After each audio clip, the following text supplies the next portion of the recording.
High everyone, welcome back to my another mini vlog. আর সবাইকে আজকে শুভ দোলযাত্রা অনেক অনেক শুভেচ্ছা ও আন্তরিক অভিনন্দন রইল। গুরুজনদের আমার প্রণাম রইল। দোলযাত্রা বা হোলি হলো কিন্তু একটা জনপ্রিয় তাৎপর্যপূর্ণ হিন্দু উৎসব, যা বসন্ত প্রেম এবং রঙের উৎসব নামেও পরিচিত। এটা কিন্তু রাধা কৃষ্ণের শাশ্বত ঐশ্বরিক প্রেম উদযাপন করে। আর এই হোলিকা দহন কিন্তু অশুভ শক্তির বিপরীতে শুভ শক্তির জয়ের নির্দেশ করে। দোল উৎসব 13ই মার্চ শুরু হলেও কিন্তু আমরা বাঙালিরা উদযাপন করি ঠিক 14 তারিখে।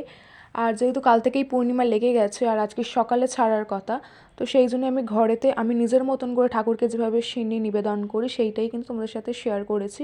আমি কিভাবে মাখি, এখানে সমপরিমাণে আটা ময়দা মিক্স করে তার সাথে সমপরিমাণে দুধ, সমপরিমাণে কলা আর আখের গুড় দিয়েছি। তোমরা চাইলে এখানে চিনি ইউজ করতে পারো, কিন্তু গুড় দিলে বেটার টেস্ট হয়।